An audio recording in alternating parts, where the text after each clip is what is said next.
Welcome back to Southern Ghost Stories. I'm your host, Alan Searcy. Thank you for all the messages and support for the show since we brought it back 2 weeks ago. I've noticed some reviews are rolling in, and those are really helpful. Now, I hope that you enjoyed last week's episode about the White Building in Franklin, Tennessee. If you haven't checked it out, please do so. I had a lot of fun investigating that place and learning about the mysterious Drake that resides in the building. Today, we're going to talk about the original Galt House in Louisville, Kentucky. Like other major riverboat towns like St. Louis, Nashville, and Cincinnati, Louisville's population doubled from 1820 to 1830.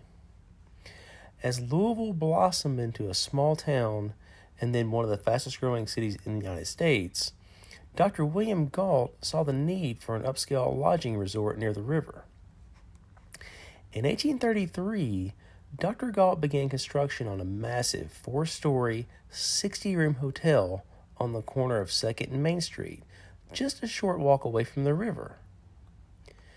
When the Galt House opened the following year, Dr. Galt's opulent hotel became the place to stay in Louisville, Kentucky. In fact, legendary writer Charles Dickens stayed at the Galt House during a trip to the United States. Even though the Galt House was one of the finest places to stay in town, it was also the scene of a handful of shootings there in the hotel.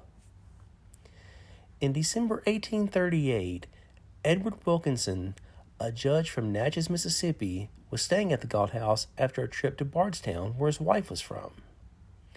Accompanied by his brother Ben and their friend John Murdaugh, they went to see John Redding, who ran a tailor shop downtown. Redding had been hired to make a coat, a vest, and a pair of slacks for Ben. Initially, the coat didn't fit, but the tailor insisted on fixing it. The next day when they returned to see Mr. Redding, Ben tried on the coat, but it still wouldn't fit. The men started arguing over it, and Edward made a remark about arguing with quote-unquote, a man of his profession.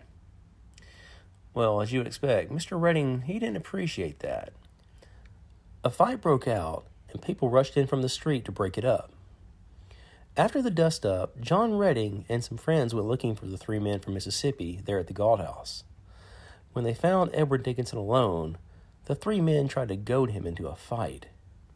But the judge didn't take the bait, although he did show the 3 men a large knife he was carrying. After one of the men got in John Murdaugh's face, a melee ensued. A few minutes later, John Redding and one of his buddies, they lay dead on the floor of the hotel. Later that night, Judge Wilkinson and John Murdaugh were charged with murder. The pair from Mississippi claimed self-defense, and ultimately they were acquitted. But that wasn't the only murder at the Galt House.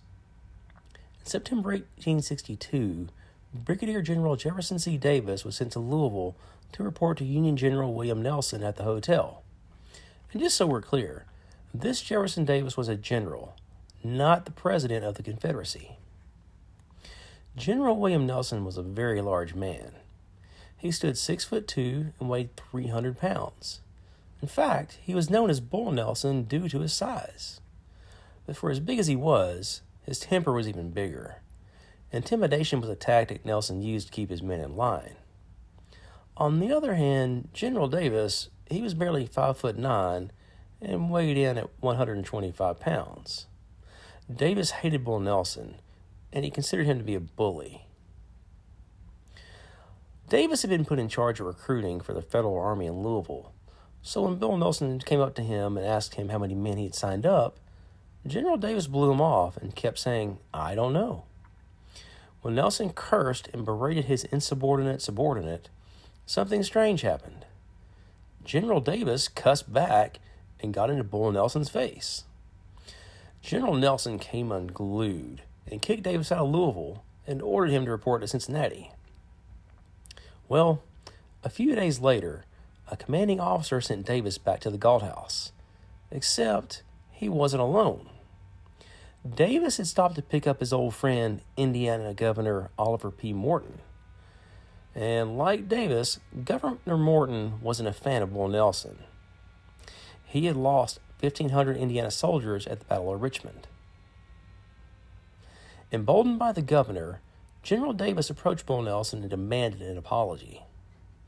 The towering general laughed at the little brigadier general and told him to go away. Undeterred and emboldened by the presence of the Indiana governor, once again Davis demanded an apology. General Nelson continued to laugh and started to belittle the pesky officer once again. Davis was getting angrier and angrier by the second, and he crushed up an enrollment card as the two men argued. Eventually, he became so mad that he threw the wadded-up piece of paper into Bull Nelson's face. The harsh Union general wasted no time smacking Davis with an open palm right there in front of Governor Morton. Before storming away, General Nelson turned to the governor and asked him if he came to see his friend disrespect him. This was the last straw. Jefferson C. Davis would not be disrespected. He left to go get a pistol from a friend and then went looking for Bull Nelson. Within a minute or so, the two met in the doorway of General Nelson's office. Without saying a word, Davis quickly raised his gun and shot his adversary in the heart. The general began bleeding profusely as he climbed a flight of stairs to the second floor, where he fell helplessly to the ground. Knowing he was almost out of time, the bloody general asked for a preacher so he could be baptized. A local preacher from a nearby church raced to his side and baptized Bull Nelson right there in the room. When Union General Thomas Crittenden came into the room, he asked Bull Nelson if he was okay.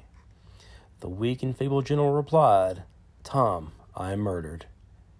A few minutes later, he was dead. To the surprise of many, Jefferson C. Davis didn't try to flee the Galt House. He surrendered to military personnel on the spot and was taken to a room in the hotel where he was held without a guard. And surprisingly, General Davis was never charged with murder. He argued that he wasn't familiar with the gun he was holding and didn't expect it to go off when it did. All he was trying to do was to get Nelson to lash out in front of the governor. And that's not the only tragedy at the Galt House. In the early morning hours of January 11, 1865, while all the guests and staff members were sound asleep, a fire broke out in the rear of the Galt House. The flames quickly spread into a dumbwaiter and extended to all 4 floors. Fortunately, an alert staff member smelled smoke and took it upon himself to run through the hotel. As he knocked on as many doors as he could get to, the heroic employee shouted, "Fire!" at the top of his lungs. By the time the local fire company arrived, the primitive horse-drawn engine was of little use. Within 2 hours, the once lavish hotel and adjoining warehouse on the east side, they were reduced to smoldering ruins. All the hotel staff and guests, with the exception of 2, were successfully evacuated. The next morning, the bodies of 2 guests were pulled from the rubble.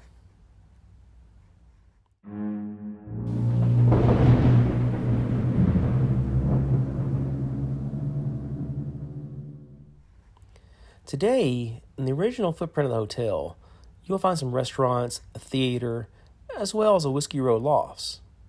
And those that work in the buildings talk about strange things that happen from time to time, especially at night. In the pizza place and the bar that occupies the building, employees claim that chairs, silverware, and other things like pizza boxes have been known to move on their own. Some have even claimed to see shadows and dark figures moving around late at night. It's so spooky that one evening the owner of the establishment ran out of the building after seeing something walk in front of him. While it's not known who the spirit is, an old palm reader that used to work in the pizza place, she claimed that she picked up on a female spirit from a different era named Elizabeth. Some have speculated that Elizabeth was an unaccounted-for victim in the fire almost 160 years ago. If you'd like to learn more about the ghosts there of the Galt House, and also Louisville, please check out our book, Southern Ghost Stories, Louisville, Kentucky.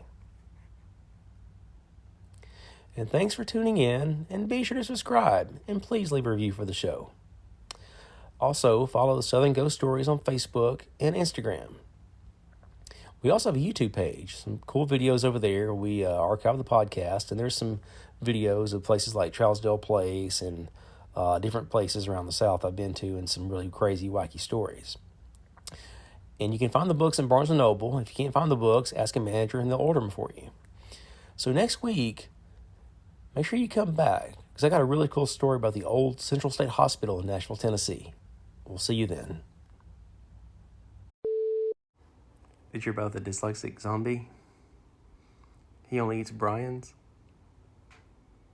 Meh. I think that was pretty good. You've already said that one before. I've heard it.